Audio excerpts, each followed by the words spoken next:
Miércoles 8 de marzo, bienvenidas y bienvenidos, esto es Noticias 7, haremos un repaso completo por lo más importante del acontecer nacional e internacional. Desde aquí el saludo fraterno para todas las mujeres que con su esfuerzo diario construyen una mejor sociedad para todos y para todas. El saludo también para mi compañera Diana, que nos acompaña con la interpretación en lengua de señas. Y le contamos a esta hora que un bus interprovincial se accidentó en la vía a Guayabamba. Se confirman 10 fallecidos y más de 20 heridos, entre ellos 2 menores de edad. Con eso iniciamos. Aproximadamente a las 16:50 de este martes, un bus de la cooperativa Flor del Valle que se dirigía a Guayabamba cayó al abismo en el sector Villasís, ubicado en la vía Panamericana Norte en el nororiente de Quito. Y alerta que en el sector de Cusubamba se produjo un accidente de tránsito entre el bus número 41 de la cooperativa Flor del Valle que cubría la ruta Cayambe-Quito y se accidentó. Primero chocó contra una camioneta donde iban 3 ocupantes y luego se precipitó a un abismo de aproximadamente unos 10 metros de profundidad. Hasta el momento, según la Policía Nacional, se confirma el fallecimiento de 11 personas, entre ellas 2 menores de edad y 26 heridas. Este vehículo Flor del Valle, según lo que reportan los directivos de la cooperativa, ha salido de Cayambe. Solo el conductor, el controlador y una persona más. No tenemos la lista de los pasajeros. Se asume que los pasajeros fueron cogidos en el transcurso de la vía. Estaban bastante heridos, estaban sentados ahí. Justo, vean, yo no tenía en mi carro agua, les voy a traer para darles que se normalicen. Voy a traer la agüita para darles a toditos los que estaban ahí asustados. En las labores de rescate participaron miembros del Ministerio de Salud, Cuerpo de Bomberos, Cruz Roja y Policía Nacional, quienes trasladaron a los heridos hacia las casas de salud cercanas y en la recuperación de cuerpos. Destinó acá al punto 60 rescatistas, incluidos también la Policía Metropolitana y 2 helicópteros. El Cuerpo de Bomberos llevó un paciente en estado crítico, él ya ha sido ingresado al Hospital Eugenio Espejo, mientras que los otros heridos con politraumatismos han sido trasladados a la ciudad capital. La búsqueda de más víctimas se retomó la madrugada de este miércoles, para lo cual se debe remover el bus. Sofía Montoya, Ecuador TV. El Consejo Nacional Electoral, así como el Ministerio de Defensa, rechazó los rumores impulsados por el excomandante del Ejército, Luis Castro, sobre una supuesta irregularidad en la cadena de custodia de los votos en la primera vuelta. Analistas del tema asumen como un rol político los criterios del general cesado. En estos términos, el CNE rechazó las acusaciones del excomandante de la Fuerza Terrestre, general Luis Castro. El general Castro está desinformado, al menos de unas declaraciones confusas, sobre algo que no es real. Una vez que por decreto presidencial se cesó en funciones a Castro, este realizó comentarios sobre la cadena de custodia que cumplió las Fuerzas Armadas. Pero no estamos adentro de la custodia, y eso exhorto al pueblo a estar atentos. Obviamente la justicia sabrá promulgar si hubo o no hubo fraude. Al respecto, el CNE aclaró el tema en el marco del convenio interinstitucional que se suscribió con el Ministerio de Defensa. Que la cadena de custodia se ha cumplido y que tenemos efectivamente todos los detalles de las actas de entrega-recepción. Una vez finalizada la jornada electoral, las Fuerzas Armadas trasladan todo el material a las bodegas electorales y hasta la proclamación de resultados del material electoral en su totalidad es custodiado por Fuerzas Armadas. Es decir, hoy, en este momento, las bodegas de las delegaciones provinciales tienen custodia militar. Además, advirtió que se reunirá con la nueva cúpula para dejar totalmente claro el tema. Que no sea el ex general Castro el que señale eso, sino que sean los militares y los generales que han estado a cargo de la administración del convenio. Vamos a preparar la documentación con las actas de entrega-recepción, con la documentación fotográfica de que se ha cumplido este proceso. Un punto en el que cabe lo que dijo el ministro coordinador de Seguridad días atrás al respecto de por qué no se denunció estas supuestas irregularidades. Nunca se violó, no hay ninguna denuncia por parte de ningún movimiento político en ese sentido. Comentarios que violentan lo que dice la Constitución sobre las fuerzas del orden. Y la función de ellos está clara, no son agentes políticos. Castro habla de un consejo de generales que derivó en un comunicado que realizó un análisis de la coyuntura social y política. El Consejo de Generales se reúne vía telefónica o vía internet para tomar las decisiones. El ministro de Defensa descartó que dicho Consejo de Generales se haya realizado y que la reunión informal que habrían tenido algunos generales no estaba dentro de sus competencias. No le corresponde al Consejo de Generales del Ejército, que no se reunió nunca, como lo repito 1000 veces, llamar la atención al Consejo Nacional Electoral. O sea, decirle al Consejo Nacional Electoral, le exigimos además, no le piden, le exigen agilidad. Un Consejo de Generales no podría reunirse para tratar esos temas, porque la ley orgánica de la Defensa Nacional y el reglamento dicen estrictamente para qué se pueden reunir. Esos son los temas que pueden tratar y exclusivamente esos temas. No pueden tratar otros temas. Si tratan otros temas, están violando la ley. Además que los informes oficiales entregados por el Comando Conjunto de las Fuerzas Armadas no registran estas elucubraciones del general Castro. En el informe del Comando Conjunto no se dice nada. El Consejo Nacional Electoral dice estrictamente que nunca perdió las Fuerzas Armadas la custodia. ¿De dónde saca? ¿De dónde se inventa? ¿De qué cabeza surge de que hubo algún problema? Lo único que hace, y eso ya hay que comenzar a imaginarse qué pasa, es ponerle, digamos, una cascarita al proceso electoral, tratar de dañarlo y darle argumentos falsos, porque son argumentos falsos, a la oposición para decir que algo pasó ahí. No pasó absolutamente nada, todo fue absolutamente transparente. Al respecto, el investigador de IAEN del Centro de Defensa y Seguridad, Daniel Pontón, explica que este es el canal regular al cual hay que remitirse. Aparte a la documentación oficial y no simplemente al rumor de un oficial que ciertamente se muestra molesto, desencantado. Y que la estrategia de los generales cesados se une a las piezas que maneja la oposición en tiempos de elecciones. Salir al otro día a dar declaraciones me parece que demuestra claramente un juego político, ¿no?, que está detrás de ellos. En este contexto es la ciudadanía la que debe analizar a los nuevos actores políticos que contradicen el juego democrático mediante un intento de desprestigiar la institucionalidad. César García, Ecuador TV.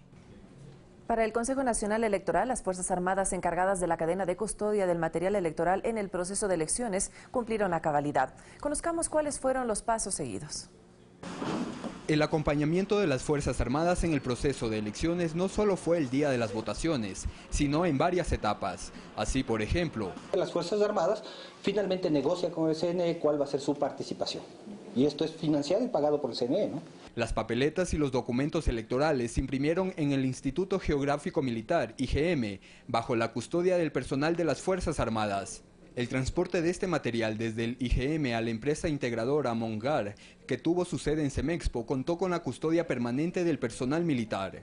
La clasificación, donde intervienen personas que son contratadas básicamente por la empresa, cuyo rol es exclusivamente coger el paquete que viene del IGM, sellado, con la información de referencia de a qué lugar pertenece, o sea, a qué junta debe ir este paquete, y lo colocan en una caja. El traslado de los materiales desde Semexpo, ubicado en el norte de Quito, hacia las bodegas electorales en las 24 provincias fue supervisado y custodiado de igual forma por las Fuerzas Armadas. Finalizada esta etapa, se procedió, según el cronograma indicado, a trasladar los paquetes electorales desde las bodegas provinciales a cada uno de los recintos.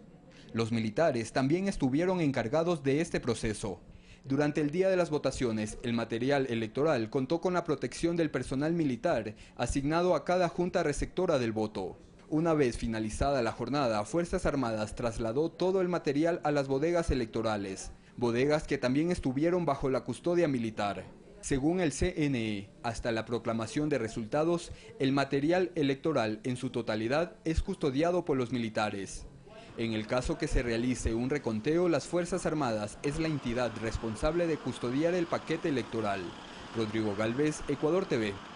El presidente de la República, Rafael Correa, durante un conversatorio que mantuvo con periodistas de varios medios de comunicación en la ciudad de Guayaquil, explicó las razones por las que decidió remover de su cargo al comandante del Ejército, Luis Castro. El general estuvo afuera con el dolor de mi alma desde que saque esa declaración de un supuesto Consejo General que no hubo. Ahora nos dice que somos nosotros que desconocemos la ley porque puede haber Consejo General vía internet, vía teléfono. ¿Se imaginan lo que eso significa?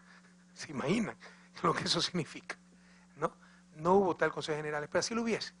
O sea, hicieron algo totalmente ilegal, totalmente improcedente. La derecha debe estar complacida. El daño que le está haciendo al país nos está retrasando 30, 40 años. Nuevamente las Fuerzas Armadas como los árbitros de la democracia.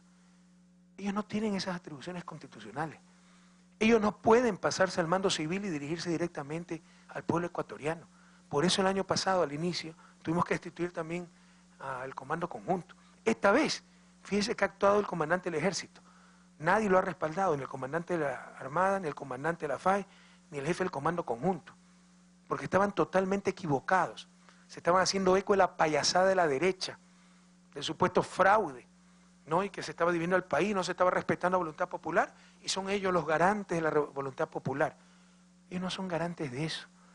Ellos tienen el rol, ¿no?, de, en elecciones, primero someterse a las órdenes del Consejo Nacional Electoral y salvaguardar la seguridad y el orden, y obedecer al Consejo Nacional Electoral. Entonces que se ubiquen un poco. Pero ya no les dio resultado lo de los muertos, ya no le dio resultado lo de las actas de capacitación, ahora que se ha roto la cadena de custodia. Yo llamé al general Luis Castro a conversar después de ese comunicado. Le dije, ¿qué pasa? Bueno, él estaba convencido que algo estaba sucediendo. Entonces, ese momento llamé a Juan Pablo Pozo, presidente del CNE, se lo puso en altavoz y le desvirtió todas las acusaciones que había hecho el general Castro. No es verdad. Y si fuera verdad, tiene que devolvernos plata por las Fuerzas Armadas, porque el contrato es para la cadena de custodia. Lucho Castro se ha permitido hasta cuestionar al ministro de Defensa por enviar un tuit. ¿Qué le importa? O sea, ¿qué tiene que le estar juzgando al ministro de Defensa por enviar un tuit? Y le pido al señor ministro de Defensa por qué manda un tuit. ¿Qué le importa? ¿Acaso los militares tienen que juzgar al ministro civil? Que lo juzgue la sociedad, la oposición política, los ciudadanos en las urnas, pero no un general que debe estar subordinado al mando civil, que no es deliberante. 6 de la mañana, 44 minutos. 22 alcaldes del Guayas expresaron en un manifiesto su respaldo político al ganador de la primera vuelta electoral, Lenín Moreno. Muchos de los ediles recuerdan lo acontecido en 1998, cuando Guillermo Lasso, siendo gobernador del Guayas, reprimió manifestaciones de alcaldes de la época que reclamaban retrasos en las asignaciones presupuestarias. En sesión extraordinaria realizada este martes en Guayaquil, 22 de los 25 alcaldes del Guayas decidieron de forma unánime ratificar su respaldo político a Lenín Moreno, candidato presidencial ganador de la primera vuelta electoral.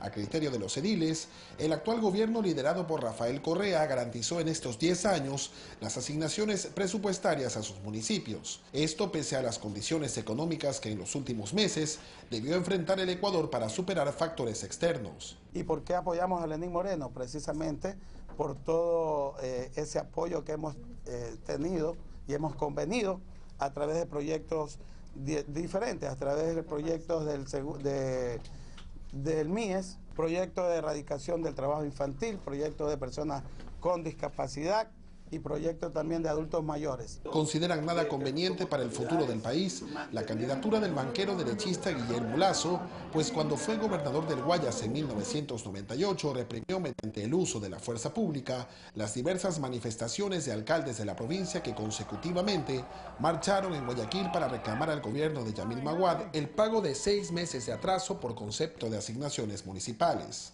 La ley es la ley y todos estamos obligados a cumplirla. Prohíbe los paros de los servidores públicos, se sanciona hasta con 3 años de prisión a quienes invitan a paros sin asumir, sin considerar los riesgos que significan esas convocatorias. Los 22 alcaldes de AME Guayas que respaldan al binomio presidencial de Alianza País cuestionan también a Jaime Nebot, quien además de no asistir a las reuniones, promueve marchas y posturas como el fraude electoral para hacer oposición al actual gobierno.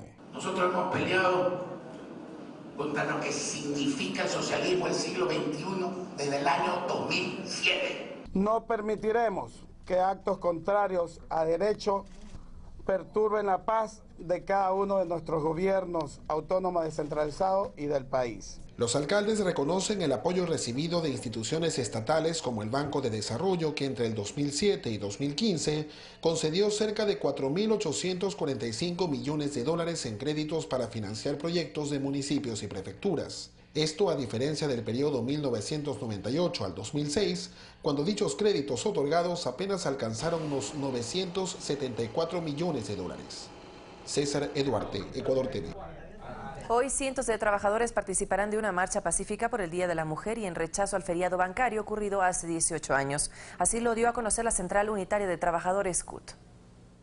Por el Día Internacional de la Mujer, cientos de trabajadores que son parte de la CUT se concentrarán este miércoles a las 8 de la mañana en el Parque El Arbolito, desde donde caminarán hacia la Plaza de Santo Domingo. En el Ecuador estamos ya contabilizando 34 mujeres asesinadas, víctimas del femicidio. Vamos a expresar nuestro rechazo a este tipo de acciones que nos siguen perjudicando a las mujeres. Sus representantes afirmaron que en la coyuntura electoral en la que se encuentra el país es imprescindible recordar las afectaciones que dejó el feriado bancario en el Ecuador. Indican que la banca fue el único sector beneficiado. Cuando se nos robaron nuestros recursos, definitivamente caímos en desesperación y tuvimos que huir del país para buscar cómo solventar a nuestras familias.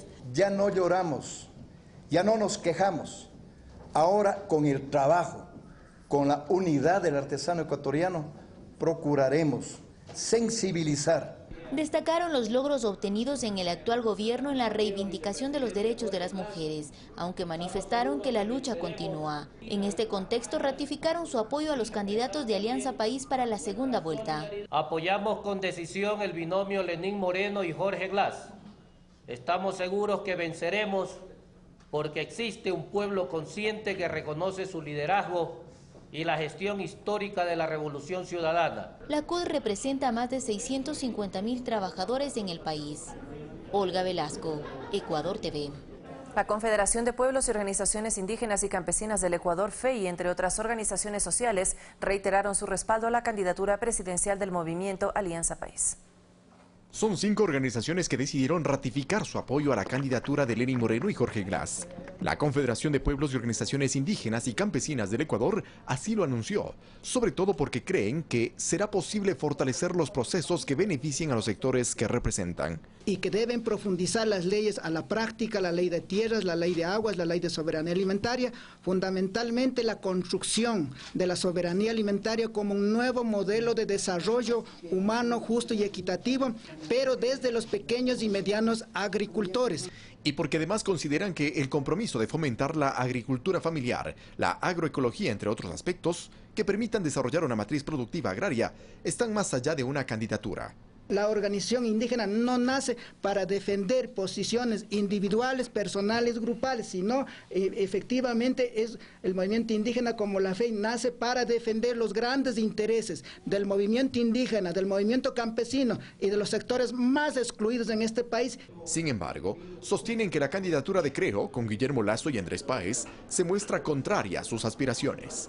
Exigimos nosotros que el binomio de Lasso y Páez digan la verdad, que no nos hablen de zona franca, que nos digan privatización, porque eso es lo que están proponiendo para la salud. Advierten que serán críticos, como aseguran lo han sido con este gobierno, pero coherentes con los procesos que permitan consolidar sobre todo los temas de carácter agrario. Lenin, la fe está contigo. Eduardo Córdoba, Ecuador TV. Moradores del barrio Jaime Roldós rechazaron la presencia de Guillermo Lasso y Andrés Páez, quienes realizaron un recorrido en este sector del norte de Quito. Autos pocas veces vistos cambiaron el panorama cotidiano del barrio Jaime Roldós en el noroccidente de Quito. La llegada del binomio presidencial por la Alianza Creo Suma era la razón para la presencia de estos vehículos, así como de personas quienes no serían del sector. Por lo menos ese es el punto de vista de Sonia Aldana. Nosotros ya nos conocemos de a la gente de Roldós, de Pizulía, ya conocemos, pues ya cuántos años que vivimos aquí. Es gente nueva que vienen y se pasan y ya pues hacen creer como que es de la comunidad, pero no son. Ella vive en esta zona por 22 años y debido a su frutería conoce muy bien a sus vecinos. Por eso el solo hecho de compartirnos su testimonio fue motivo para querer agredirla. Ah, usted es de Lasso. Yo en cambio viva Lenin. No fue la única. Jimena, quien se encontraba por el barrio vendiendo libros, al ver al vicepresidenciable Andrés Páez le cuestionó sobre sus denuncias de supuesto fraude. La mayoría están agresivos, ¿por qué? Esperen a ver qué pasa, ¿no? Todo esto en un recorrido que tan solo duró 10 cuadras. Para visitar en un puerta a puerta a la familia quiteña. Y es que los invitados al recorrido prefirieron regresar de inmediato, mientras los vecinos del sector aumentaban los cuestionamientos de lo que consideran la gente ha olvidado. Me duele mucho lo que algunas veces se ve. Nosotros los pobres defendiendo los intereses de los ricos. De todas formas se pegaron algunos afiches y se entregaron varias camisetas. A Alec Llanos, Ecuador TV. Propuestas como generar 1 millón de empleos resultan demagógicas y peligrosas según expertos para quienes el modelo que promueve Guillermo Lasso se basa en una lógica capitalista que se encamina hacia la flexibilización laboral.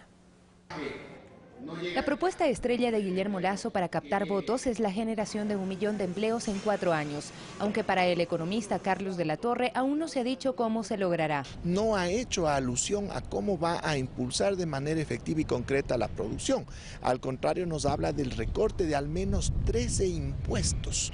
Esto apunta a un empobrecimiento de la clase media y las clases populares del país, pero a un fortalecimiento de la situación económica de las clases más pudientes del Ecuador. Según de la Torre, para tratar de cumplir la oferta existe el riesgo de que se creen empleos de menor calidad en beneficio de grandes empresarios. Una generación masiva de empleo puede hacerse precarizando el empleo, es decir, volviendo a la flexibilización laboral, volviendo a la tercerización, etcétera. Entonces, ¿qué es lo que se está haciendo en última instancia a través de estos mecanismos? El empleo ya existente se lo está dividiendo entre más personas, entonces eso no es una creación. Para el experto argentino Esteban López del Pino, esto es un hecho, ya que la misma propuesta la realizó Mauricio Macri en la Argentina. Se ha reemplazado un gobierno que pensaba que el Estado tenía que tener como principal función la persona humana y su desarrollo, y a través de eso el desarrollo de la sociedad, a un Estado que tiene otra visión, que la visión es más economicista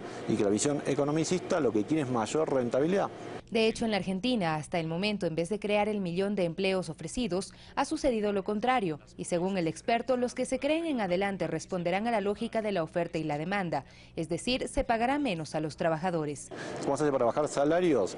Bueno, achicar la oferta laboral, porque entonces la gente que tiene miedo a no conseguir otro trabajo, si pierde el que tiene, está dispuesto a que le bajen las condiciones laborales. Un ejemplo de cómo los empresarios pueden aprovechar el trabajo de la gente sin cumplir con los beneficios que la ley establece se muestra en proyectos como el Banco del Barrio, con el cual Guillermo Lasso extendió la presencia de la institución financiera sin entrar en los gastos que implicaría tener sucursales propias, precisamente utilizando una infraestructura ya existente de tiendas u otros negocios. El mismo Guillermo Lasso, antes de ser candidato, afirmaba que trabajar con los pobres no da dinero. En el momento en que el gobierno del socialismo del siglo XXI fija la tasa de interés, prohíbe el cobro de servicios bancarios y los que permite él lo fija, tú vas a invertir en un proyecto de bancarización que te va a hacer perder dinero trabajando con los pobres.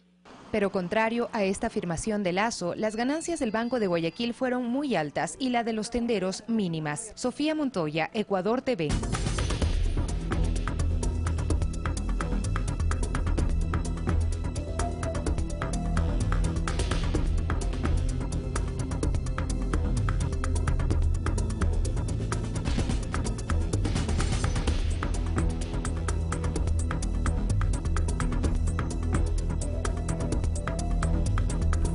Guillermo Lasso no se pronuncia sobre su rol en el feriado bancario de marzo de 1999, a pesar de que Eduardo Valencia, ex integrante de la comisión que investigó la deuda pública, lo vinculó en 2007 como uno de los responsables de esta crisis financiera. Pese a los reiterados intentos del ex superministro de Economía del gobierno de Yamil Maguad y actual candidato presidencial Guillermo Lasso de tomar distancia con lo ocurrido en 1999 y la decisión de decretar un feriado bancario y el posterior congelamiento de depósitos, declaraciones del ex integrante de la comisión que auditó la deuda pública, Eduardo Valencia, dicen todo lo contrario. En una entrevista concedida por Valencia en abril de 2007 a la revista Vistazo, aseguró que en el salvataje bancario sí hubo peculado y relaciona a Guillermo Lasso, dueño del Banco de Guayaquil, como uno de los implicados en la decisión tomada por Maguad. En una parte de la entrevista a Valencia a la pregunta si hay responsables directos del congelamiento de los depósitos, respondió: Osvaldo Hurtado, a través de Cordes, vinculado a la banca serrana, el Partido Social Cristiano, Álvaro Guerrero, Guillermo Lasso y Roberto Vaquerizo presionan a Maguad para el congelamiento de depósitos.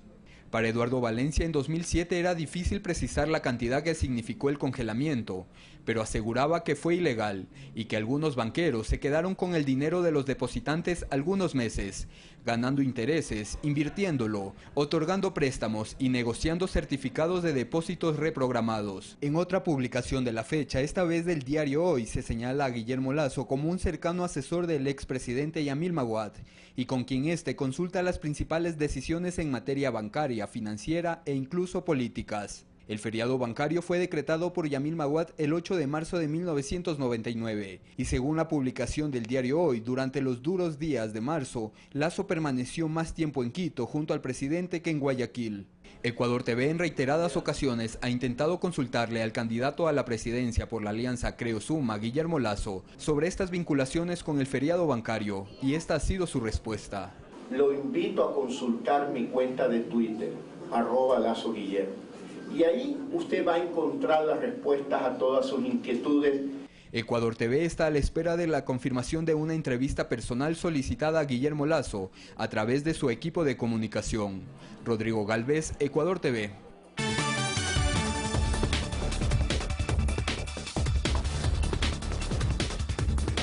Momento de revisar qué pasa en el resto del planeta. Y hasta ahora le contamos que con incidentes terminó el segundo día de paro nacional de maestros y centrales sindicales en Argentina. Más de 50.000 personas exigen al presidente Mauricio Macri que suspenda los despidos en el sector público, la instalación de paritarias nacionales integradas por las organizaciones sociales para establecer el aumento salarial para los docentes, la suspensión del incremento en los servicios básicos y la defensa de la industria nacional.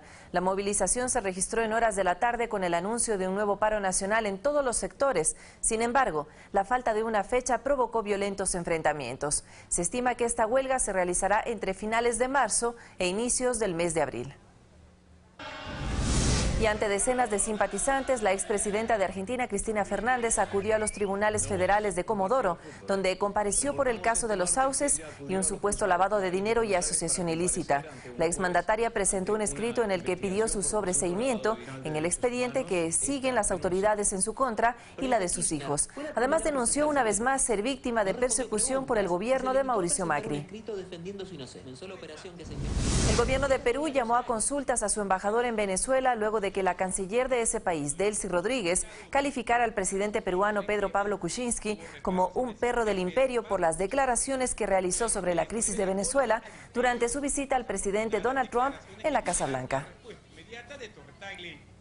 470 empresas buscan formar parte de la licitación para la construcción del muro entre Estados Unidos y México, mientras que en Hungría se aprobó la detención de todos los migrantes que ingresen a ese país. Aquí nuestro resumen de Noticias del Mundo.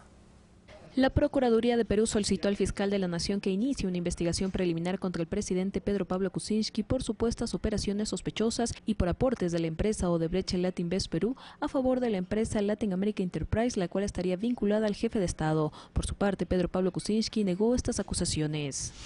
La administración del presidente de Estados Unidos, Donald Trump, anunció que este miércoles se darán a conocer las bases para la licitación de la construcción del muro en la frontera con México, que medirá 9.1 metros de altura. Más de 470 compañías registraron de manera oficial su interés para participar de este proceso.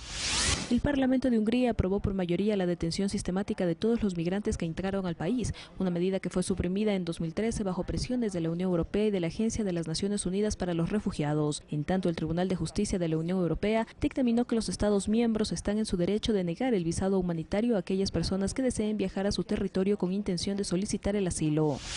Una serie de tormentas afectó a un aeropuerto en Kansas, Estados Unidos, que destruyó varios hangares y aviones. La terminal aérea está cerrada mientras se realiza la evaluación de daños y la limpieza de la infraestructura. Una decena de viviendas ubicadas en los alrededores también fueron afectadas. En Uruguay se registró una violenta pelea entre dos presos con machetes grandes. 7 personas resultaron heridas. Ante este hecho no hubo presencia del personal carcelario. El video fue difundido en las redes sociales. Una avalancha de nieve sorprendió a los esquiadores de la estación Tignes en los Alpes franceses, donde cientos de personas salieron corriendo salvaguardando su vida. Afortunadamente, la luz no ha causado víctimas mortales. Fanny Lara, Ecuador TV. 7:01, 1 hora menos en la región insular. La música nos indica que tenemos que hacer nuestra primera pausa, pero no se vaya, porque Carlos Rabascal construirá en breve Pensamiento Crítico. Esto es Noticias 7 para ustedes.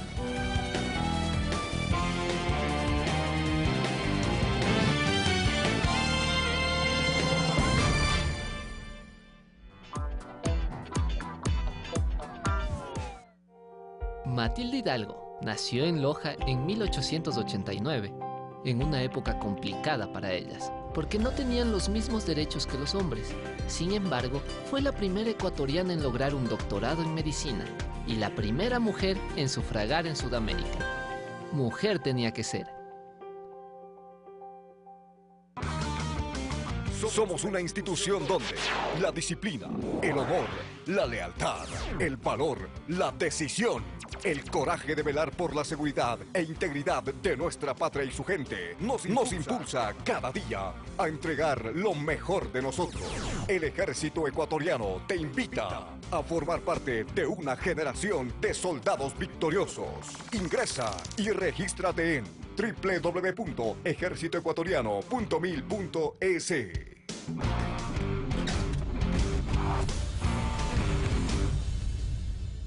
Esto fue una colaboración de Ecuador TV. Ciudad Cacao es un lugar dedicado a la historia y elaboración de productos del cacao y que nos muestra la interculturalidad oculta detrás de sus 500 años de tradición. Hay que cuidar todo el ecosistema del cacao fino de aroma para poder preservar a estos grupos que trabajan allí y viven todavía del cacao. Ecuador Multicolor. Vivimos la interculturalidad de nuestro país. Hoy, 14:30.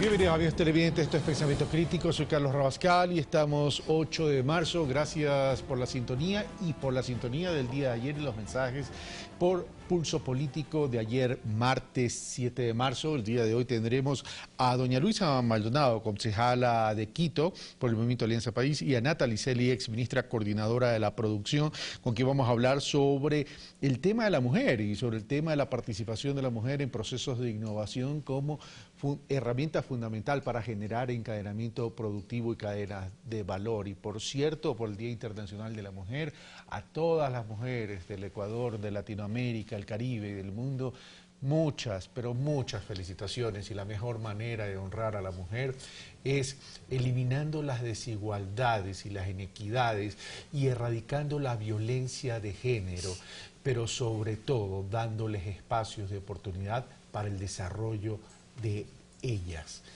Les recuerdo, amigos televidentes, que hay un problema serio en el Ecuador, y ese problema serio en el Ecuador, que hay que tratarlo en esta campaña y después a través de políticas públicas, es que las mujeres entre los 35 y los 55 años que han perdido su trabajo, es difícil poder volver a conseguir ese trabajo. Por tanto, hay que generar políticas públicas que equiparen las oportunidades de hombres y mujeres, respetando a la mujer sobre todo, no solo por su naturaleza en sí, sino por el gran aporte que ellas dan, que éstas dan al desarrollo nacional.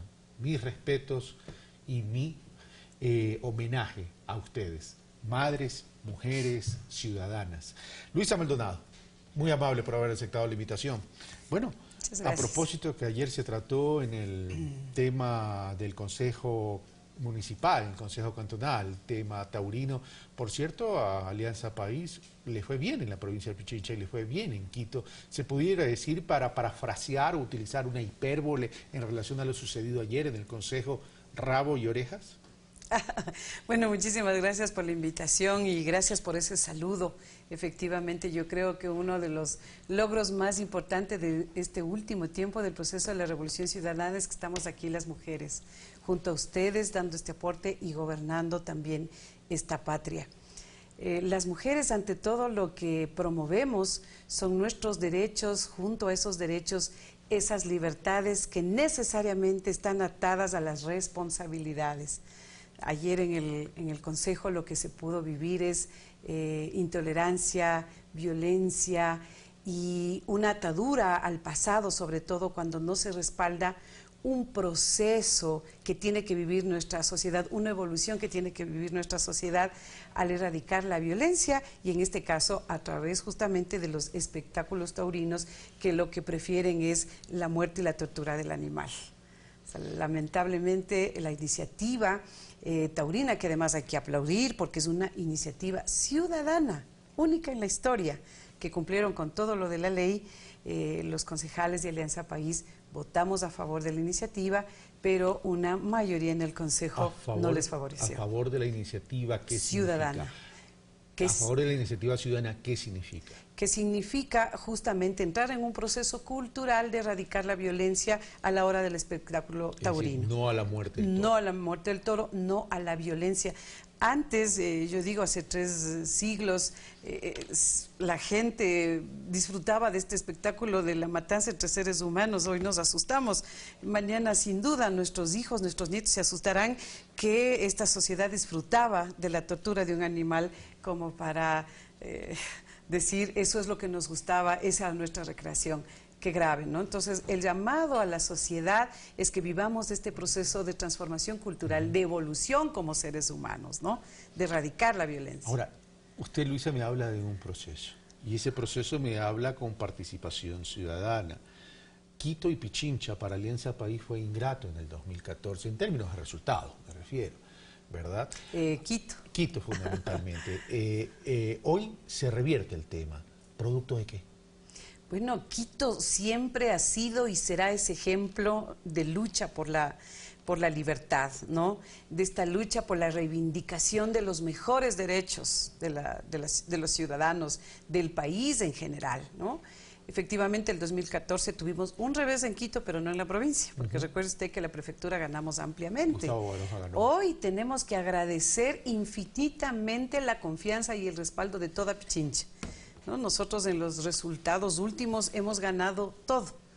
Ganó la consulta popular ampliamente, ganamos todos los asambleístas en todos los distritos, en el sur, en el cual me honro en representar, 4 de 5, ganamos en el norte, ganamos en el distrito rurales, absolutamente en todo, ¿no? Y también gana Lenín Moreno. No hemos logrado pasar a la segunda vuelta, pero hemos ganado ampliamente. Perdón, no logramos ganar en primera vuelta y pasamos a la segunda vuelta, pero con una diferencia súper amplia. Eso es una clave para la segunda vuelta electoral, es decir, pero en la primera vuelta electoral hubo más candidatos. ¿Qué pasa con esa votación flotante de los otros candidatos? ¿Ustedes creen que fácilmente va a migrar hacia Lenín Moreno? Porque la transferencia aritmética lineal no juega en la política. Bueno, la confianza que se expresa esta vez de la provincia de Pichincha hacia la Revolución Ciudadana, dándonos todas estas ventajas, todas estas ganancias, nosotros tenemos 11 de 16 asambleístas en Pichincha. Lo que me hace pensar a mí, el análisis que hemos hecho, es de que están con la Revolución Ciudadana, ¿no es cierto?, y que no es malo de que haya un contendor, de que haya un rival político, una ideología contraria, porque eso lo que hace es aclarar más bien quiénes somos cada uno, qué propone la Revolución Ciudadana, ¿no es cierto?, y qué propone, yo digo en este caso, la representación más crasa del neoliberalismo. Y quizás este tiempo que vamos a tener para llegar a la segunda vuelta hará que la gente piense de mejor manera el voto. Esto fortalece la democracia. Fortalece la democracia porque en las familias, al interior, ¿no es cierto?, de las organizaciones sociales, de los propios ciudadanos, reflexionarán qué está en juego. ¿Cuáles son ahora todos los beneficios y los derechos que están viviendo como ciudadanos frente a unas ofertas que lo que proponen es un retroceso histórico gigantesco? Ahora, 11 de 16 es una excelente participación de la provincia de Pichincha en favor de Alianza País, pero eso no significa que son más votos de los que obtuvo Lenín Moreno. Eso forma parte de la distribución de acuerdo al método establecido por el Consejo Nacional Electoral. Pero esto significaría que 11-16, siendo una participación importante en la provincia del Pichincha, van a ser fundamentales en el puerta a puerta, en el recorrido, en ese contacto con la ciudadanía, y si es así, ya en el recorrido de la primera vuelta, ¿qué pudieron palpar? Hay una cosa muy interesante que usted señala respecto de las encuestas, por ejemplo, o lo que nos pueden decir los medios de comunicación, sobre todo los privados, me refiero a Teleamazonas y Ecuavisa. Ellos intentan generar una opinión y modificar entonces, ¿no es cierto?, el pensamiento de lo que tiene la ciudadanía respecto de lo que están viviendo. Pero efectivamente ya esta encuesta de carne y hueso, cuando uno está frente al ciudadano, al vecino, cuando hace el puerta a puerta, es otra cosa. No hay nada más que agradecimientos e ideas de cómo fortalecer lo que sigue. Yo estoy feliz y contenta porque hemos avanzado en conciencia ciudadana. porque no espera uno que haya gratitud y que por eso te den el voto, sino que crezcamos en conciencia, es decir, esta conquista de los derechos, de la educación gratuita y universal, de la salud gratuita y universal, de estas posibilidades reales de acceder a la vivienda, de poder obtener cerca los servicios. Yo le hablo, por ejemplo, del Distrito Sur, es impresionante, ahí es donde más se evidencia, hablando de Pichincha, hablando de Quito, la justicia social y la inclusión social que ha logrado esta revolución ciudadana. Para comenzar, al fin tenemos posibilidades de representación territorial, eso no pasaba antes. El Consejo Metropolitano era una representación de gente, entre comillas, noble, ¿no es cierto?, que le daba horas a la ciudad porque cobraban por dietas el trabajo. Ahora, era una estructura de élites. Claro, de élites, por un lado. Una cosita adicional. Por favor, Luisa. Pero fíjese ahora, ¿cuándo pensar que se construyan ministerios en el sur de Quito? ¿Cuándo pensar que se acerque la justicia con la unidad de flagrancia?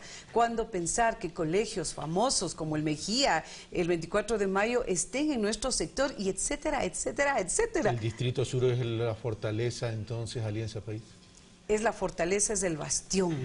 ¿No? Ahora, la gente del sector popular ha sentido más que nunca que esta revolución le ha servido. ¿Cómo entender entonces que ese bastión no haya salido el 19 de febrero a celebrar un triunfo que tuvo en la primera vuelta con 11 puntos de diferencia y se dio espacio entonces a la oposición frente al CNE en términos de una gran victoria y en términos de la construcción de un imaginario de fraude electoral?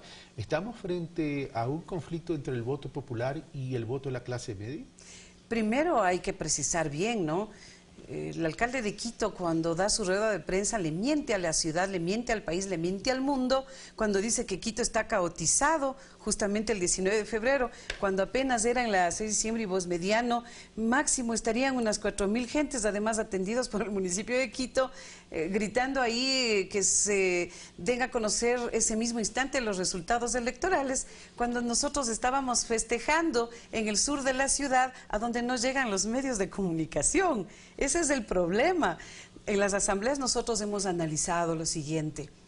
Toda la gente del sur conoce el centro y el norte, porque están concentrados los servicios, pero todos no los servicios, pero no sur. toda la gente del norte conoce el sur. Es increíble, no saben lo que pasamos allá, no saben lo que vivimos, no viven nuestras alegrías. Nosotros nos consideramos una suerte de reserva ética de lo que significa la cultura de la solidaridad, de la ayuda mutua, de la construcción del vecindario, de los buenos amigos. Usted va por Solanda, camina por los negocios y las señoras le dicen, ¿en qué le sirvo, vecinito? ¿En qué le puedo apoyar? Vecino, usted vaya y le van a decir vecino. De ciudadanía, no hablo de ciudadanos, sino de ciudadanía distinta en este momento, una construcción de ciudadanía que no solamente se pudiese haber convertido en sujetos políticos, me refiero al Distrito Sur, sino que adicionalmente está reivindicando el espíritu emprendedor de la ciudadanía a efectos de desarrollar ese sector. Sin duda. El sur de Quito, primero, que es muy solidario. Nos cuidamos entre vecinos, nos apoyamos y luego generamos un montón de ideas creativas para lograr salir. La organización social nos ha permitido a nosotros ejercer nuestros derechos. Yo mismo soy parte de eso. Mi casa la construí con mis manos, la construyó mi cooperativa, la construyó mi organización social. La solidaridad, ese valor ético, lo convertimos en valor económico, generamos riqueza y nos repartimos entre nosotros. Y con esto termino, ¿se pudiese decir que el Distrito Sur entendió y comprendió en Quito lo que significa desarrollo productivo comunitario a efectos de redistribuir riqueza y a efectos de generar oportunidades dentro de esa comunidad? Sin duda, ¿no? Lo contrario a lo que sucede con los grandes empresarios, yo creo que hay dos clases de empresarios. El uno que realmente le interesa y tiene conciencia y genera empleo y no privilegia el lucro. Y el otro, efectivamente, el que privilegia el lucro y despide a miles de empresarios. Cuando nosotros hablamos de las empresas asociativas, de las empresas cooperativas, de las empresas que son hechas desde la gente, privilegiamos eso, la generación del trabajo y no la utilidad, ¿no? Entonces, esta oportunidad nos da la Revolución Ciudadana. el sur de Quito está eternamente agradecido, pero yo creo que Pichincha en general, inclusive la clase media que tiene conciencia social, que sabe perfectamente que este proceso privilegia lo que ellos mismos demandan, ¿no? Y que es todas estas oportunidades, estas libertades, pero que tienen que ver y que están atadas a la responsabilidad. No confundamos libertad con libertinaje, ¿no?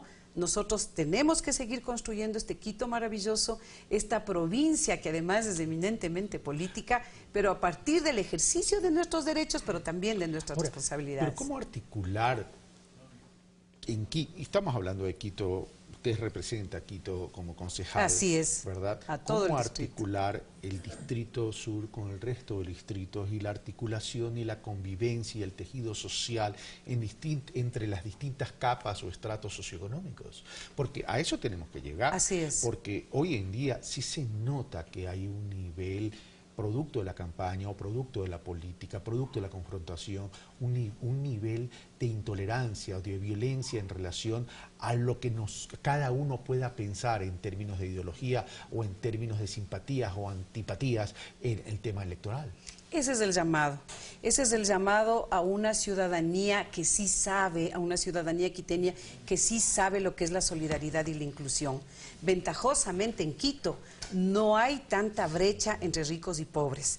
Yo creo que la clase media, hay una clase media que sí tiene conciencia social y que apoya al sector popular y a la construcción de ese poder popular. Mi querida Luisa, no viene en el tema material tan solo, exacto, sino también viene en el tema de la actitud, el tema así de la es, solidaridad. De los valores.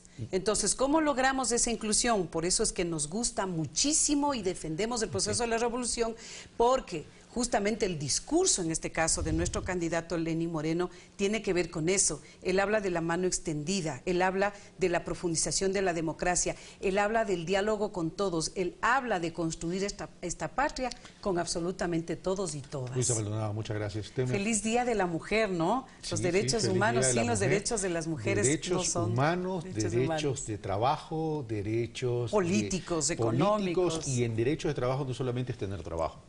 Así es, las condiciones son las condiciones de trabajo. Basta ya de que los hombres en igualdad de condiciones ganan más que las mujeres. Eso ya hay que comenzar a terminar. Y no lo estoy repitiendo como una frase cliché. Son estudios realizados por organismos independientes, organismos autónomos. Incluso hay una auditora que ha hecho estudios donde demuestra la inequidad y la desigualdad salarial en igualdad de condiciones entre hombre y mujer. Bueno, Luisa, usted me ha planteado un reto, así que la voy a llamar para ir al Distrito Sur. Bienvenido, siempre bienvenido. Usted va a ver las maravillas que tiene el sur de Quito, ¿no? Gracias, Luisa Maldonado. Una pequeña pausa y regresamos con Natalie Celi, casualmente para seguir hablando de las mujeres y sobre todo en el tema de cómo las mujeres están entrando a procesos de inclusión, pero no solamente de inclusión económica y movilidad social, sino que también están entrando en temas de procesos de innovación como herramienta estratégica para mejorar la calidad de las distintas actividades, generar encadenamiento productivo, construir cadenas de valor y ser protagonistas del desarrollo del país. Venimos de inmediato.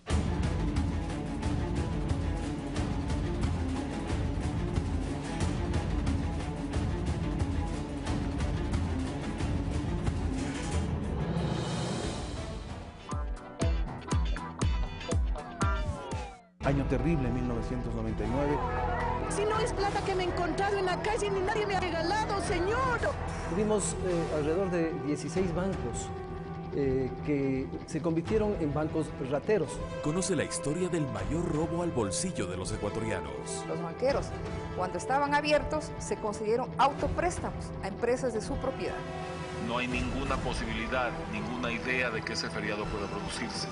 El feriado bancario. Hoy, a las 20 horas.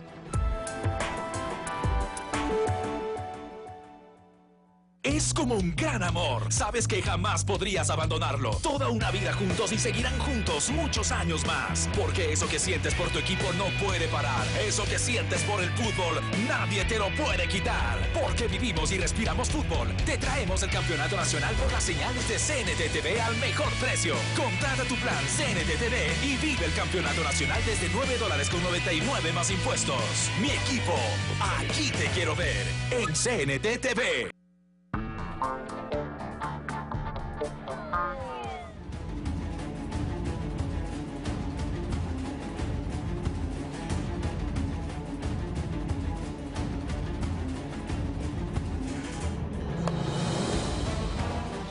Ya está con nosotros Natalie Celi, presidenta del Centro de Competitividad e Innovación, y vamos a hablar con ella sobre lo que ya mencioné, la incorporación de las mujeres en estos procesos de innovación y competitividad. Natalie Celi, muy buenos días, gracias por aceptar nuestra invitación. Buenos días, Carlos, permítame empezar felicitando a todas las mujeres, a todas esas madres profesionales, políticas, servidoras públicas, en fin, todas las mujeres que trabajan para dar mejores días a nuestra patria. Un enorme abrazo a todas ellas. Bueno, entremos. Centro de Competitividad e Innovación. Usted ha trabajado mucho en temas de competitividad e innovación, en el tema de producción. El Ecuador tenía y tiene muchos retos en términos de entrar en procesos de innovación, entrar en temas de productividad y de ser competitivos a efectos de tener una muy buena posición, no solamente como mercado interno, sino también como mercado externo. Este Centro de Competitividad, ¿cuándo nace? Gracias, Carlos, por permitirme explicar sobre el Centro de Competitividad. En primer lugar, pues América Latina enfrenta un enorme reto en términos de productividad, en términos de competitividad. El Banco Mundial acaba de publicar justo el viernes un nuevo reporte que demuestra cómo la región se encuentra rezagada en términos de productividad respecto a los países más desarrollados. Y uno de los temas importantes para el gap de innovación que existe es justamente el poder contar con capacidades para poder innovar, capacidades que tienen que ver con capacidades académicas, capacidades tecnológicas, capacidades de absorción de tecnología. Pero para Ecuador, Carlos, el innovar es un imperativo, es realmente un imperativo. Tenemos que innovar, queramos o no queramos. Y yo creo que también tenemos que generar un movimiento por la innovación, porque de acuerdo al Latino Barómetro, solo 1 de cada 4 latinoamericanos cree que la innovación es importante para el desarrollo. Nuestra economía está dolarizada, la competitividad, como le dije el otro día, para mí no es bajar salarios, la competitividad es mejorar procesos, la competitividad es eficiencia, la competitividad es innovar. Ese 1 de 4 se refleja también en estudios del Banco Mundial en términos del número de patentes que Latinoamérica tiene en relación al mundo, en términos de procesos de innovación y en términos de inversión para establecer procesos de innovación. ¿Cómo vencer esas barreras? Bueno, yo creo que hay que también mencionar un estudio de McKinsey del año anterior, donde creo que nos muestra todas las oportunidades que hay, no solamente para generar nuevo conocimiento, que obviamente es una aspiración legítima de todos los países en desarrollo, pero que las mayores ganancias de productividad, Carlos, vienen dadas por la adopción de las tecnologías que ya existen. Estamos frente a una revolución industrial, la llamada revolución 4.0, con la convergencia y la velocidad de tecnologías nunca visto antes. El país tiene que prepararse, las capacidades tienen que prepararse, la educación tiene que ser una educación de futuro, las competencias con las cuales los chicos salen tienen que ser distintas y las mujeres también tienen que ser parte de ese cambio, y es por eso que el centro, que es una fundación privada, es una fundación que existe desde el año 2006, el centro es la suma de voluntades de empresarios de diferentes tamaños, de diferentes sectores, de diferentes edades. Tenemos 2 millennials en el directorio, de empresas nacionales y empresas extranjeras, de los decanos de las más prestigiosas universidades del país. Tengo el gusto de tener, por ejemplo, a Virginia Lazo, que es la decana de la SPAE, una extraordinaria mujer, y gran profesional, por darle un ejemplo. Está Julio José Prado, que ahora está en Asobanca, pero que es un profesor muy reconocido en las áreas de competitividad. Y hay una tercera gama, digamos, que conforma el centro, que son los innovadores sociales o expertos en políticas públicas, porque tenemos varios. Y yo creo que justamente esta combinación de diferentes habilidades, diferentes competencias, generan un grupo humano que permite pensar en las soluciones de competitividad del país. Nosotros somos un centro apolítico. Eso no quiere decir que no tengamos ideología. Yo le podría decir que en el directorio del centro hay gente hacia la centro izquierda y hacia la centro derecha, pero yo creo que en la riqueza de la discusión de las diferencias es donde se encuentran las soluciones. Lo que pasa es que los retos llaman a trabajar en equipo independientemente de la ideología. Es decir, una cosa es que tengamos distintos pensamientos, pero el desarrollo es uno solo. Por supuesto, así es. Y mire, nosotros somos un centro de pensamiento y de acción. Y de pensamiento porque es necesario generar soluciones. Digamos, puede usted tomar la tecnología que se encuentra en el mundo, pero siempre tiene que adaptar la solución a la realidad ecuatoriana. Nosotros estamos concentrados no en la crítica, estamos concentrados en la construcción. Queremos que el aporte al país se da no solamente por criticar algo y decir que todo está mal, sino por aportar. Hay un problema, hay que generar una solución a ese problema. Se requiere identificar el problema, se requiere pensar en la solución, se requiere diseñar la solución, pero en muchos casos se tiene que traducir también en política pública. Por supuesto, por supuesto. Y nosotros vamos a hacer abogacía por las políticas que nosotros pensamos. Es un centro que va a hacer abogacía por aquellas soluciones que cree que son necesarias para el país. De hecho, le cuento que tenemos una revista digital, estamos en nuestra 3ª edición, hago la propaganda para que nos lean. La revista se llama Desde el Centro y la pueden ubicar en www.desdeelcentro.org. Tenemos 4 áreas donde debatimos varios temas. Por ejemplo, tenemos una sección donde analizamos la propuesta de los candidatos y estamos haciendo opinión pública desde lo técnico para justamente generar nuevas ideas para solucionar los problemas de competitividad. Pero tenemos otras herramientas con las cuales trabajamos. Por ejemplo, tenemos las mesas de sinergia, donde trabajamos con grupos pequeños de los actores relevantes para una temática en específica y obviamente a partir de eso salen soluciones. Mira, un ejemplo nuestra primera mesa fue sobre los temas de tecnología e innovación en octubre del año 2016 o septiembre del 2016. Trabajamos con la industria de software, trabajamos con la industria de telecomunicaciones y pudimos tender puentes con el sector público. Acuérdense que en esa época se discutía el Código de Ingenios y se pudo consensuar algunos cambios que yo creo que eran importantes que fuesen incorporados. Es decir, es un centro que genera propuestas, genera técnicas, se basa en lo que funciona, en el análisis de aquello, y a partir de eso trata de incidir, obviamente en algunos casos, en la definición de políticas públicas. Usted me dijo que en este tema aglutinan, como centro me refiero, distintos tamaños, distintos sectores, distintos pensamientos. Así es.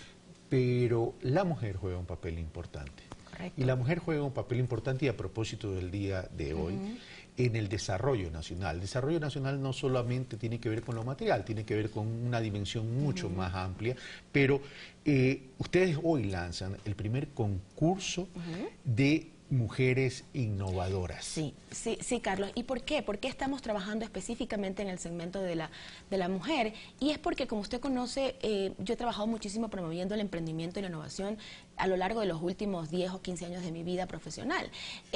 Sin embargo, en los últimos 6 he podido distinguir con claridad las desigualdades que se dan para el tema de la mujer. Y le doy alguna data para que usted vea el tema, que es bastante grave.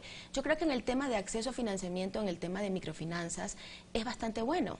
Y la ironía es que la mujer es tan buena pagadora en el tema de las microfinanzas, pero cuando ya quiere tener una pequeña o una mediana empresa, cuando ya quiere tener algo que tenga mayor impacto en términos de empleo, en términos de contribuir al desarrollo del país, pues no es fácil encontrar ese crédito.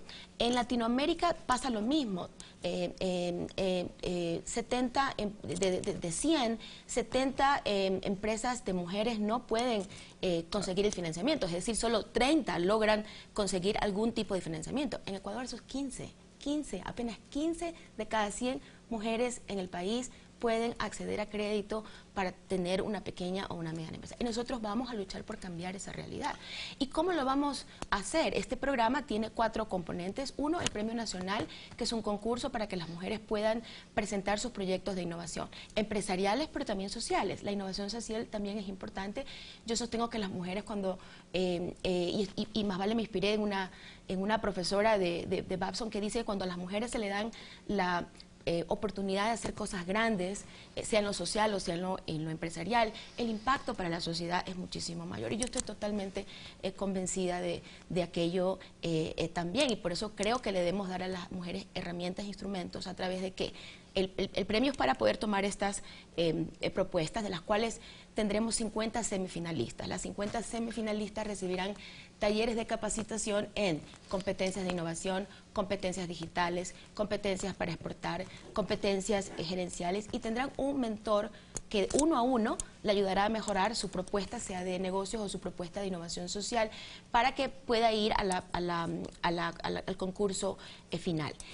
Al mismo tiempo vamos a trabajar con actores financieros privados. Tenemos un gran momento en el mundo, Carlos, porque por instituciones grandes como por ejemplo la Corporación Financiera Internacional del Banco Mundial, la Corporación Financiera también del Banco Interamericano de Desarrollo, han incluido entre sus objetivos el empoderamiento de la mujer. Y están otorgando líneas de créditos a instituciones financieras en el país. Por ejemplo, el Banco El Pichincha ha sido uno de los beneficiarios de esa línea de crédito y es un banco con el cual vamos a trabajar, estamos trabajando. Y líneas de crédito que debería aprovechar la banca pública también. Creo que está abierto para el sector privado. Sector público y privado. Creo que está abierto para las dos, pero de lo que yo conozco en este momento, el que ha recibido líneas de crédito para este tema es el Banco El Pichincha, con el cual hemos establecido una relación de trabajo, una alianza estratégica, y espero que otros bancos se sumen a esta iniciativa para que ellos puedan financiar los proyectos de las mujeres semifinalistas y de las finalistas. Ahora, Natalie, usted me habló en el Ecuador 15 de cada 100 mujeres pueden acceder. Es un indicador bastante bajo y preocupante. Preocupante, ahora, sí. De las MIPYMES, ¿no? Perdón, de las pymes. En el segmento de microfinanzas el acceso es mucho más alto. Pero vamos a lo siguiente. Hay una realidad. Los emprendimientos de subsistencias versus los emprendimientos de oportunidad. De pronto ahí no hay...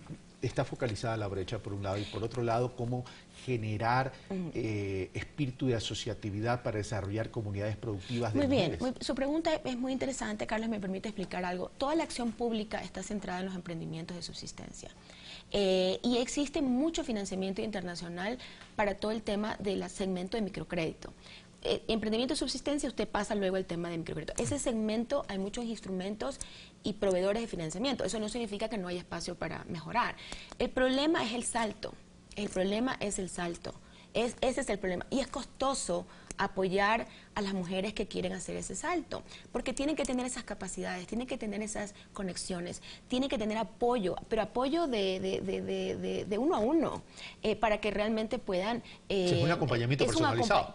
Sí, por eso es bastante caro y por eso requiere una participación activa del Estado y de la sociedad civil. En este caso nosotros como Centro de Competitividad hemos empezado apoyados por el sector privado. Del sector público están participando en este programa ProEcuador, con el cual vamos a trabajar con un programa específico de capacitación para las mujeres cuyas proyectos contemplen el tema de exportación, y con el Ministerio Coordinador de Desarrollo Social para establecer cuáles son los retos de innovación social que son los más críticos, los más priorizados, para que estos sirvan de fuente de inspiración para que las mujeres puedan proponer proyectos. Sería muy lindo, Carlos, poder ayudar a comunidades, a poder ayudar a organizaciones, a que también de mujeres, que también se unan, y las invito a que se unan y que nos planteen sus proyectos. Y recuerden que no solamente son de temas empresariales, son temas también sociales. Puede ser una solución de una comunidad para resolver un problema social. Y a eso iba, es decir, este tema podría ser incluso un eje de desarrollo local importante. Definitivamente todo esto sucede en el territorio. Es más, nuestros actores estratégicos también son los gobiernos locales autónomos. De hecho, nosotros en Guayaquil estamos trabajando con la Dirección de Acción Social, que tiene un interés especial, y le comento también que el programa contempla un componente que no solamente es para la mujer empresaria, sino que es un componente para la niña, que es un componente para la adolescente, porque usted necesita tener modelos distintos a los cuales mirar o en los cuales mirarse. Y esto, aunque no crea, también tiene relación con el embarazo precoz, y tiene relación también con los problemas de embarazo precoz más drogadicción. Entonces, vamos a aliarnos con Fundación Edúcate, es otra fundación en la cual yo también pertenezco, justamente para tener un currículum, una línea de género en el currículum que permita empoderar a las niñas y que tengan distintos referentes, que tengan realmente motivaciones distintas que las que el día de hoy tienen. Y no solamente tiene que ver con estas variables sociales como el embarazo precoz, el tema del consumo de alcohol y drogas, sino que lamentablemente también tiene que ver con violencia intrafamiliar. Yo tuve la oportunidad de leer un estudio del Banco Mundial donde las mujeres emprendedoras en determinados niveles que iban teniendo éxito, les generaba violencia intrafamiliar por el celo de las parejas convivientes, efectivamente, maridos. usted tiene toda la razón. Y este es un tema cultural, este es un tema que como sociedad tenemos todos que resolver. Mire, yo siempre digo, la mujer, la madre en el hogar, yo tengo 2 hijos, y yo creo que nosotros somos responsables de la forma en cómo nosotros educamos a nuestros hijos.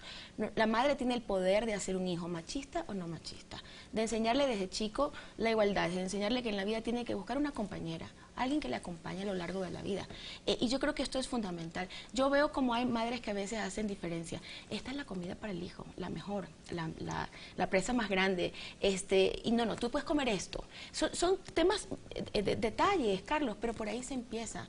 Uno tiene que darle a los hijos, enseñarles con el ejemplo, y esto le hablo a las otras madres. Nosotros tenemos la capacidad de ser hijos machistas o no.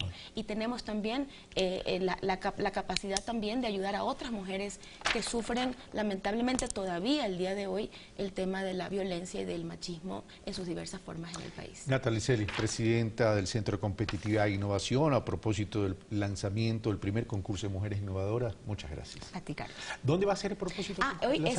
Muchas gracias por recordarme 17 eso. horas, ¿no? Es hoy día a las 5 de la tarde, los esperamos. Tenemos 2 foros, uno sobre oportunidades y otro sobre instrumentos financieros. Tenemos unos panelistas de lujo nacionales e internacionales. Es en el Centro de Convenciones Eugenio Espejo, están todos invitados, los esperamos, y el día de hoy, en el marco de ese foro, haremos el lanzamiento del premio. Mañana es en Guayaquil, a las 5 de la tarde, en el Centro de Convenciones, así que están todos invitados. No solo es para mujeres, esto es también para hombres. Necesitamos muchos hombres, muchos embajadores de la causa de las mujeres que nos ayuden a realizar esta transformación de igualdad tan importante en la sociedad. Aquí en Quito también a las 5 de la tarde.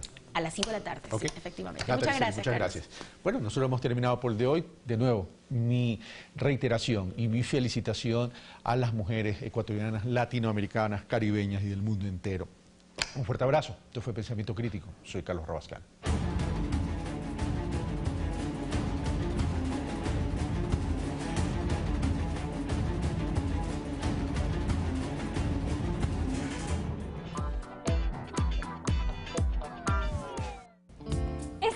Usted no se puede perder Café TV. Celebra con nosotros el Día de la Mujer y que sea tendencia el hashtag Mujer Tenía que Ser. Tendremos un artista invitado directo desde República Dominicana para que nos enseñe a bailar bachata. Nina Nana, un emprendimiento para los más pequeños de la casa, 8:30 de la mañana por Ecuador TV.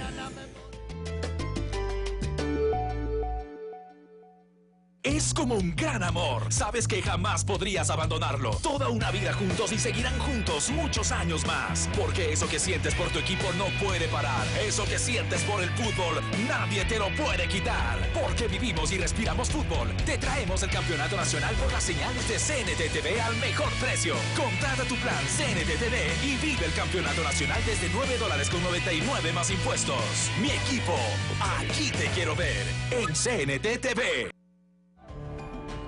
Manuela Sáenz, la libertadora del Libertador. Esta quiteña ocupa un puesto importante en nuestra historia. Participó en el proceso independentista y defendió el amor que sintió por Simón Bolívar. Mujer tenía que ser. ¿Existe pluralidad en la prensa ecuatoriana? Periodismo y política. Este libro es un aporte para dar a conocer a la opinión pública ecuatoriana el funcionamiento interno de los medios de comunicación privados en el país. Pídalo a su repartidor más cercano. De venta en Guayaquil, Quito, Cuenca y Ambato.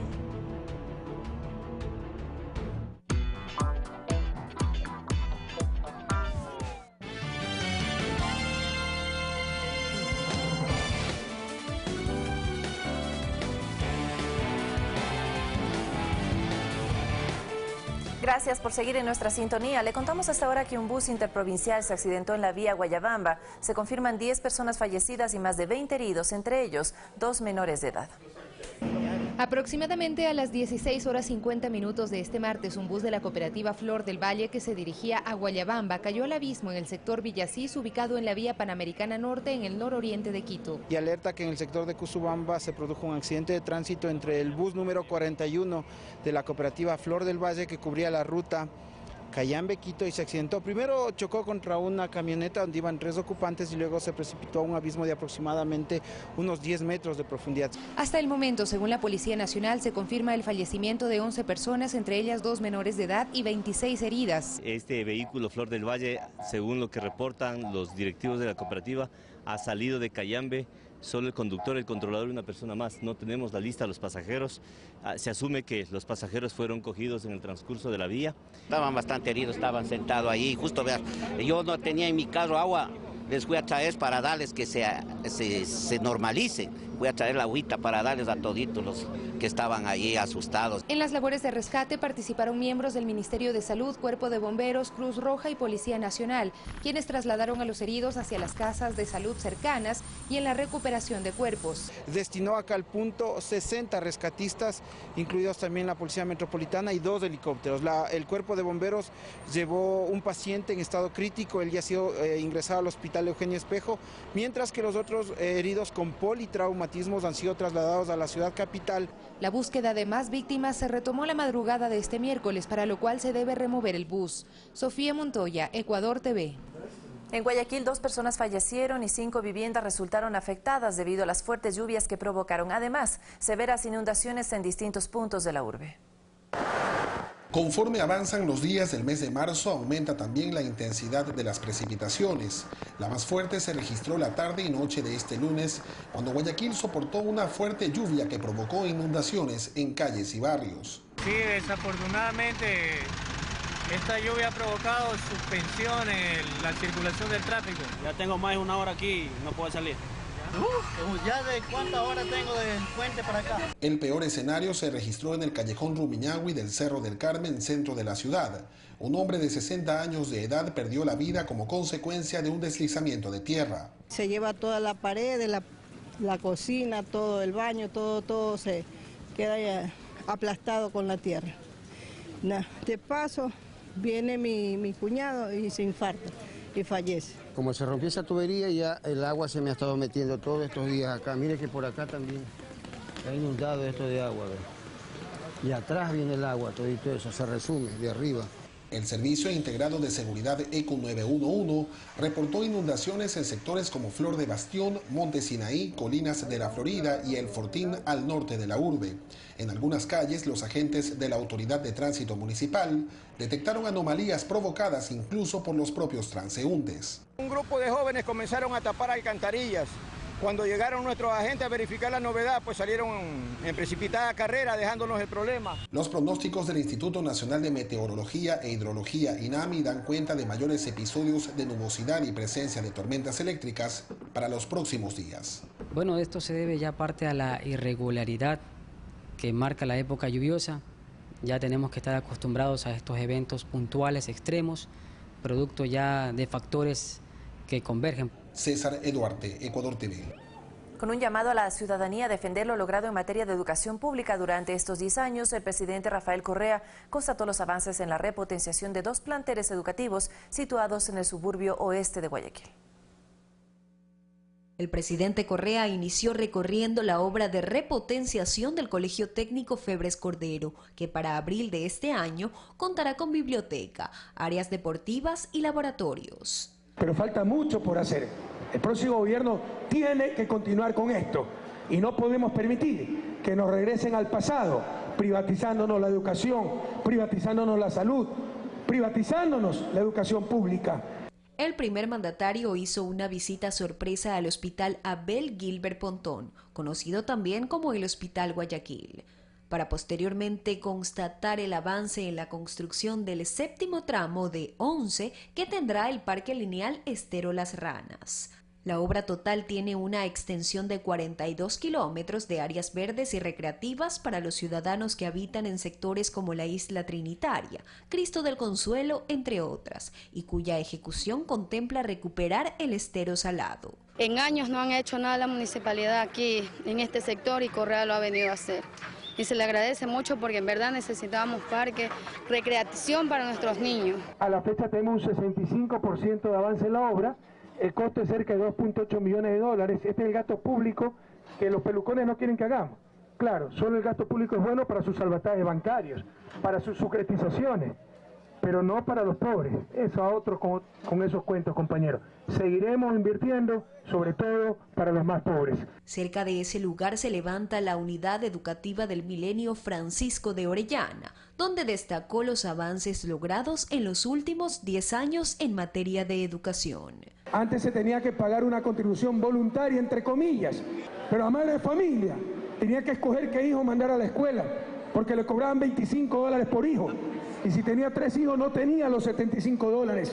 Y tenía que decidir cuál hijo se educaba y cuál hijo quedaba en ignorancia. Ese era el viejo país. Prohibido olvidar, compañeros.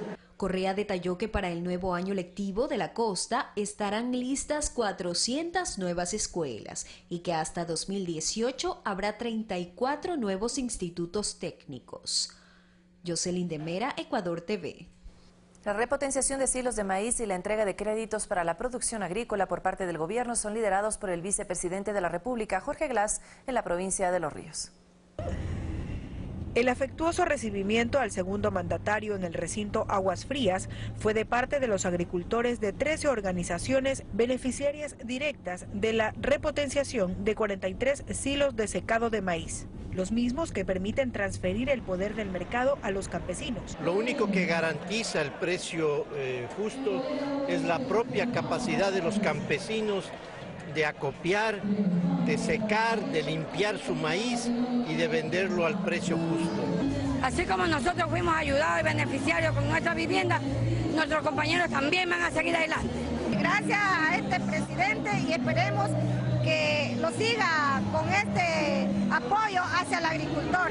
Permiten procesar 30.000 quintales diarios. Es un gran apoyo para la producción de maíz seco ya en la provincia de Los Ríos. Las actividades de Jorge Glass en la provincia de Los Ríos continuaron con la entrega de 11 créditos de Ban Ecuador por $379.000. El vicepresidente de la República anunció la aprobación de la ley que condona el interés y las costas judiciales para los deudores del ex Banco de Fomento. A través de alianzas estratégicas con el MAGAP, con el MIPRO, con el MIES, con diferentes instituciones públicas, generamos seguimiento, acompañamiento y mejoramos la productividad de las actividades que financiamos. Es un esquema integral de servicios. Entonces el banco ya me había prestado para hacerlo y ahora voy y le presto para arroz. Me abre las puertas y estoy muy agradecida. Por eso es mi felicidad. Con eso podremos volver a prestar para volver a financiar producción. Ese era un pedido de ustedes, queridos agricultores. En Babahoyo, a través de la Corporación Financiera Nacional, se otorgaron $7.5 millones para la construcción de 364 casas de interés prioritario en la segunda etapa de la urbanización Valle Verde. Señor vicepresidente, con mucha alegría, tengo que decirle que ya no estoy pagando por vivir en una casa que es de otro dueño. Y yo sé que ese es el objetivo del gobierno, de que cada persona, cada familia tenga un lugar digno en donde poder habitar. Todo como parte de la agenda productiva del segundo mandatario en la provincia fluminense. Mirta Carrillo, Ecuador TV. En la ciudad de Soga se evidencia la contratación pública a las asociaciones de mujeres emprendedoras para que den sus servicios a las empresas del Estado. Desde el CERCOP se asegura que a nivel país 190.000 fuentes de empleo directo se generan bajo esta modalidad. En el año 2000 y como consecuencia del feriado bancario, Gloria Miranda se vio obligada a salir del país. En 2004 regresó y con este grupo de mujeres emprendedoras formó la asociación Asocerlitod, que se dedica al servicio de limpieza. Yo emigré a los Estados Unidos porque era imposible trabajar aquí. Pero desde que se cambió el gobierno, sí es diferente. Nos han ayudado mucho y gracias a él nuestro hogar también salió adelante con nuestros hijos. Que ahora existen políticas públicas que permiten a las mujeres, cabeza de hogar, conseguir un empleo. Por ejemplo, a través del servicio de contratación pública, dicen. Desde que estamos en el catálogo nos han contratado mediante contrato público, tenemos trabajito. Nosotros brindamos los servicios en el MIES, en los registros civiles de la provincia del Cañar, en los establecimientos educativos. Cada año, a través de la compra pública, según datos del CERCOP, se generan 190.000 fuentes de empleo directo. Solo durante 2015 y 2016 se adjudicaron $120 millones a asociaciones de economía popular y solidaria. Y $6.000 millones a las micro, pequeñas y medianas empresas. Esto significa que estamos otorgando ya cerca de 6 puntos del PIB a la pequeña y mediana industria. Y esto obviamente redunda en oportunidades de trabajo. En el país existen 10.000 asociaciones de trabajadores que permanentemente acceden a contratos de trabajo a través de la compra pública. César Tacuri Vintimilla, Ecuador TV. Este martes se hizo el lanzamiento de una nueva fase del programa de becas de investigación y transferencia de conocimiento Ensamble, a cargo de la Secretaría de Educación Superior, Ciencia y Tecnología. A través de este programa se promueve la investigación, el perfeccionamiento profesional y la transferencia de conocimientos de los becarios. Justamente se vea reflejada en que esa formación que ustedes han tenido, que han tenido todos los becarios que se han formado en el extranjero, se aplique en el Ecuador. En el evento de este martes, 16 becarios recibieron sus certificados que los acredita como adjudicatarios de la primera convocatoria del programa de becas Ensamble. Algunos de ellos ya están insertos en proyectos de los sectores estratégicos. Es una manera de tú aplicar los conocimientos que tú has adquirido en el extranjero, ponerlos en práctica aquí y a la vez resolver problemas que se encuentran en la sociedad, ¿no? En este caso, los productores agrícolas. Rina Paso, subsecretaria de Educación Superior, se refirió a la importancia de mantener este tipo de incentivos a los profesionales nacionales. De ahí que cuestionó la propuesta del candidato Guillermo Lasso de eliminar la Cenecit. Esta propuesta puede responder a dos cosas, o a una ignorancia sobre lo que implica contar con una fuerte institucionalidad que impulse la educación superior, la ciencia, la tecnología y la innovación, o a un plan deliberado de justamente mantener al Ecuador en el subdesarrollo. Pasos también fue crítica de la propuesta de Lasso de reemplazar las becas por créditos estudiantiles. La beca no es reembolsable, es un apoyo que el Estado da a los estudiantes para que puedan realizar su perfeccionamiento profesional y acá lo que se ha planteado es crédito, es decir, que tienen que devolver estos recursos. Alexis Moncayo, Ecuador TV. 7 de la mañana con 52 minutos y conozcamos a continuación la historia de dos mujeres ecuatorianas que desde sus trincheras laborales cada día forjan su presente y futuro a propósito del Día Internacional de la Mujer que se recuerda mundialmente hoy, 8 de marzo. Gypsy Pullas es una de las 209 damas de fuego. Llegó al Cuerpo de Bomberos de Quito en 2014 y desde entonces sigue adelante en su carrera como paramédica. Podría decirse en cierta manera que el trabajo es duro, pero no imposible. Las mujeres podemos lograrlo todo y realmente se ve en todos los ámbitos en los que trabajamos que siempre estamos ahí desempeñándonos de la mejor manera. Nos comenta que en la institución no existen prácticas machistas y que mujeres y hombres reciben el mismo trato y cumplen con las mismas funciones. Un hombre gana lo mismo que una mujer. Aquí no se ve que por género haya preferencias. Gypsy nos demuestra que eso del sexo débil no es más que un mito construido por la sociedad. Debilidad de las mujeres no hay en ninguna parte. Dejamos a Gypsy en sus tareas del día a día y fuimos a una institución pública a dialogar con Celeste Arboleda, mujer afroecuatoriana que hoy dice goza de otro estatus gracias a las políticas de inclusión que se han generado en el proceso de gobierno actual. Pude terminar mi bachillerato, pude hacer otras cosas diferentes, pude cambiar de trabajo también. Celeste no solo fue víctima de los prejuicios sociales por el ser mujer y de origen afroecuatoriano, sino también migró tras perder sus ahorros durante el gobierno de Maguad. Me compré un terrenito con la esperanza de seguir ahorrando para poder hacer mi casa. Pero vino todo lo del feriado bancario y acabó con mi sueño y aspiraciones. Y claro, me tocó después, como en el 2000 y algo, emigrar a otro continente. Me fui al África. Hoy ella ha logrado plasmar uno de sus sueños que se truncó tras ese episodio que la obligó a salir del país. Ya ves la apertura del BIES y entonces empiezas a ver y ves tu capacidad de crédito, entonces claro, a través de eso yo pude comprar una casita que estoy pagando ahora. En adelante nos comenta, tiene como meta el iniciar una carrera universitaria. No sé si antropología cultural o sociología. Alexis Moncayo, Ecuador TV.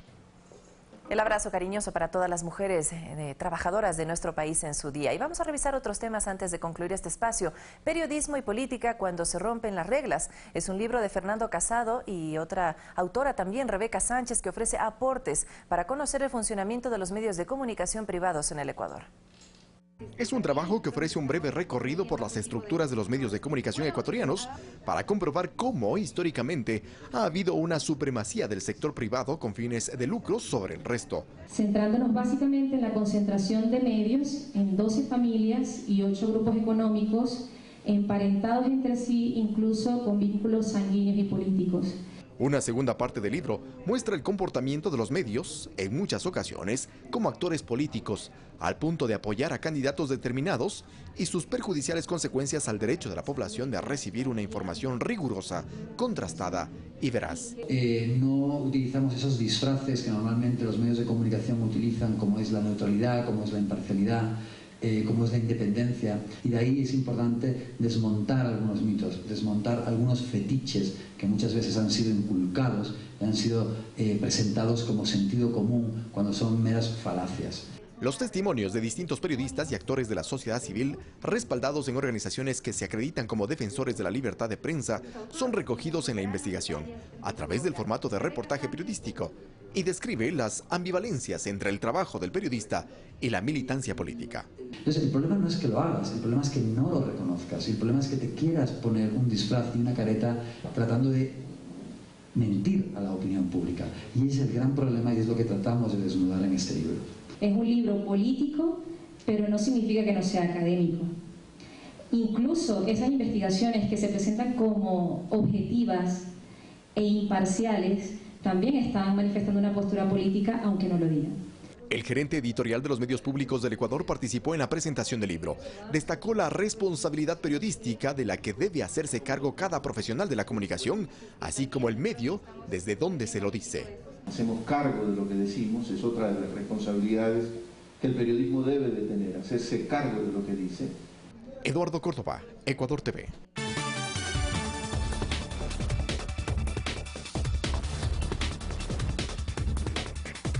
De inmediato, las noticias del mundo. Le contamos a esta hora que con incidentes terminó el segundo día de paro nacional de maestros y centrales sindicales en Argentina. Más de 50.000 personas exigen al presidente Mauricio Macri que suspenda los despidos en el sector público, la instalación de paritarias nacionales integradas por las organizaciones sociales para establecer el aumento salarial para los docentes, la suspensión del incremento en los servicios básicos y la defensa de la industria nacional. La movilización se registró en horas de la tarde con el anuncio de un nuevo paro nacional en todos los sectores. Sin embargo, la falta de una fecha provocó violentos enfrentamientos. Se estima que esta huelga se realizará entre finales de marzo e inicios del mes de abril. Ante decenas de simpatizantes, la expresidenta de Argentina, Cristina Fernández, acudió a los tribunales federales de Comodoro, donde compareció por el caso de los sauces y un supuesto lavado de dinero y asociación ilícita.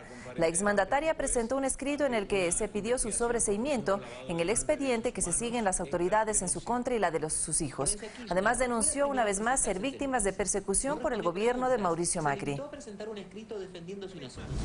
Y en otro punto del planeta, el gobierno de Perú llamó a consultas a su embajador en Venezuela, luego de que la canciller de ese país, Delcy Rodríguez, calificó al presidente peruano Pedro Pablo Kuczynski como un perro del imperio por las declaraciones que realizó sobre la crisis de Venezuela durante su visita al presidente Donald Trump en la Casa Blanca. 470 empresas buscan formar parte de la licitación para la construcción del muro entre Estados Unidos y México, mientras que en Hungría se aprobó la detención de todos los migrantes que ingresen a ese país. Aquí nuestro resumen habitual de noticias internacionales.